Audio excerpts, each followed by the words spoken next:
میں یہ جاننا چاہتا ہوں شیخ صاحب، اس کی شروعات جو ہے وہ تسلسل کہاں سے ہوا؟ کیا یہ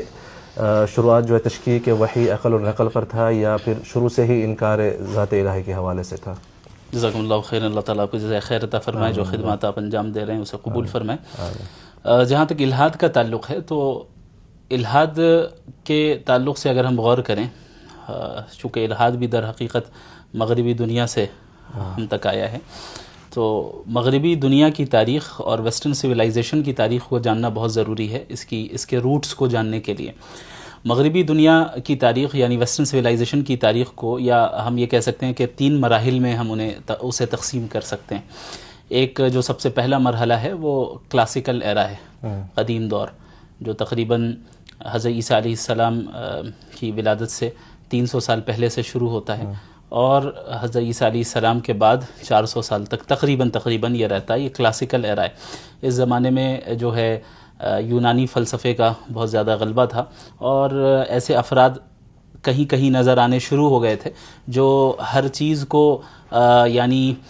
ہر چیز پر عقل کو ترجیح دیتے تھے، اور اسی زمانے میں بعض افراد کا بھی ذکر ملتا ہے جو ملحدین تھے، اور بعض مورخین نے اور پہلے بھی ذکر کیا ہے۔ جو سب سے پہلا ملحد تھا وہ ہماری بر صغیر میں تھا، جی، تو وہ تقریباً غالباً 500-600 سال قبل مسیح کا ہے، اور اس کا یعنی ذکر ملتا ہے تاریخ میں۔ بہرحال اگر ویسٹرن دنیا میں ہم دیکھیں تو وہ جو کلاسیکل ایرا ہے، یونانی دور، گریک فلسفی کا جو دور ہے، ان کا جب دور عظمت گزر رہا تھا، جی، تو اس ٹائم سے ہی الحاد نظر آنا شروع ہو گیا تھا، اگرچہ منظم تحریک یا کسی موومنٹ کی شکل میں نہیں تھا، بلکہ چند افراد تھے، چنندہ افراد جو خدا کا سرے سے انکار کرتے تھے، اور بس وہی شہوت پرستی در حقیقت یہ ان کا مقصد تھا۔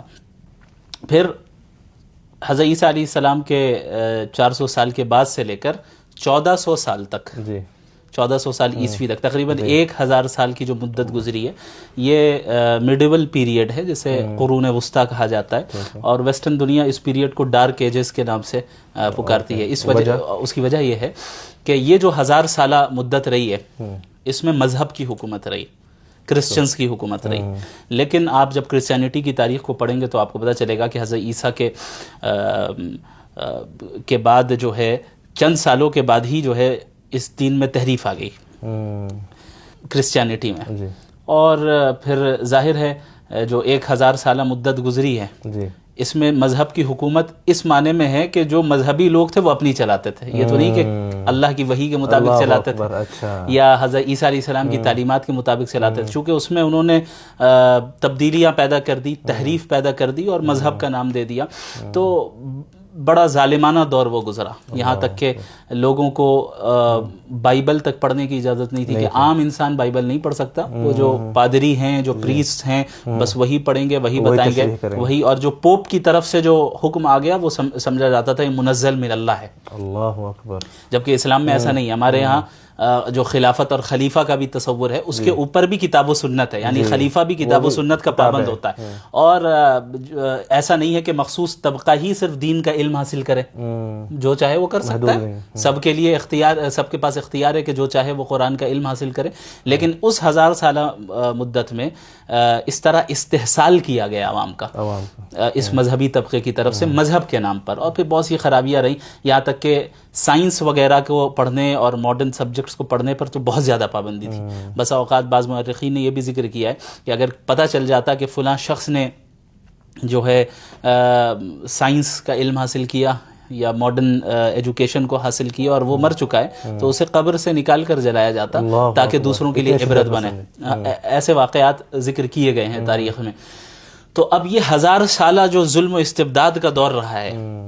اور مدت رہی ہے، اب ظاہر ہے یہ تو ایسے نہیں جانا تھا، ریاکشن آنا تھا، تو یہ جی عوام کے ذہن میں یہ بات آ گئی کہ یہ مذہبی در حقیقت مصیبت ہے، اللہ اکبر، مذہبی در حقیقت رکاوٹ ہے۔ اچھا، یہ وہ پیریڈ ہے جسے وہ ڈارک ایجز کہتے ہیں، اور وہ دور اسلام کے لیے گولڈن پیریڈ تھا، اللہ اکبر، بالکل، جو ہر طرح کے عروج، پہلے 400 سال، جی ہاں، تو اس میں کیا ہے کہ اب انہیں چاہیے تھا عوام کو کہ وہ دیکھیں کہ بھئی یہ جو اسپیسیفک نظام ہے اس میں ظلم ہے، اس کا یہ مطلب تو نہیں کہ سارے مذاہب غلط ہے، یہ ایسا ہی ہے کہ بھائی ایک جو ہے طالب علم کا کسی استاذ کے ساتھ معاملہ اچھا نہیں رہا، یعنی استاذ کا طالب علم کے ساتھ معاملہ اچھا نہیں رہا، اس نے ظلم کیا اسٹوڈنٹ کے اوپر، اب وہ کہے کہ دنیا کے سارے ٹیچر ایسے ہی ہوتے ہیں، ایسا تو نہیں ہوتا بھائی، آپ کا جس سے سابقہ پڑھا وہ جو ہے صحیح نہیں تھا، آپ کو تلاش کرنا چاہیے تھا۔ تو انہوں نے تلاش نہیں کیا، انہوں نے یہ کیا کہ سرے سے تمام مذاہب کا انکار۔ تو پھر وہ 1400 سال عیسوی جو ہے، یعنی 15ویں صدی 16ویں صدی، یہ جو دور ہے، یہاں سے پھر اس میں ریولیوشن وغیرہ وہاں پر جو ہے انقلاب آتا رہا ان ممالک میں، اور پھر ریاکشن کے طور پہ در حقیقت یہ چیز اب منظم شکل میں سامنے آنے لگ گئی۔ یہ منظم طریقے سے کب سے شروعات ہوئی ہے؟ تقریباً یہی آپ کہہ سکتے ہیں کہ ویسٹرن دنیا میں جب انقلاب آئے 15ویں 16ویں صدی کے بعد سے، آج سے 300-400 سال تقریباً، یہ جو ہے منظم تحریک کی شکل میں یہ چیز سامنے آئی۔ فرینچ ریولیوشن بھی ہوا اور ساری چیزیں ہوئی۔ انہوں نے یہ کہا کہ بھائی اب مذہب آپ مذہب کو چرچ تک محدود رکھیں، حکومت کون کرے گا، کیسے کرنا ہے، کیسے چلانا ہے، یہ ہم ڈیسائیڈ کریں گے، from the people for the people, یہ سب جو باتیں کہی جاتی ہیں بڑے فخر سے۔ بہرحال پھر میں ادھر ادھر چلا جاؤں گا، اس لیے اس میں دونوں چیزیں پھر علیحدہ ہو گئی نا، مذہب بھی اور حکومت بھی۔ ہاں، یہاں سے یہ چیز شروع ہوئی کہ مذہب کا تعلق مسجد مندر چرچ تک ہے، اور حکومت کا تعلق جو ہے ہم سے ہے، اس میں مذہب کی کوئی انٹرفیئرنس نہیں ہوگی۔ آج ہمارے یہاں جو دین اور دنیا کا فرق سمجھا جاتا ہے جس طریقے سے کہ بھائی بس نماز پڑھو، روزہ رکھو، یہ دین ہے، یہ بھی تقریباً کسی نہ کسی مرحلے میں اسی کی شروعات ہے، جی اسی کا اثر ہے وہ۔ اور پھر انہی حضرات نے یہ جو 14-15 یا 15ویں صدی کے بعد یہ حضرات جو غالب آئے، پھر انہوں نے ظلم کی انتہا کی، کولونائز کیا کنٹریز کو، مذہبی لوگوں پر، ہاں تمام ممالک میں وہ گھسے، انویڈ کیا انہوں نے، اور پھر ہمارے یہاں بر صغیر میں 200 سال تک برٹش کی حکومت رہی، استعمار رہا، تو وہ کولونائز کیا گیا اور اپنے افکار کو زور زبردستی، یہاں پر لوگوں کی رائے کو اہمیت نہیں دی گئی لیکن اپنے ملکوں میں اور ادھر آ کے مسلط کی گئی۔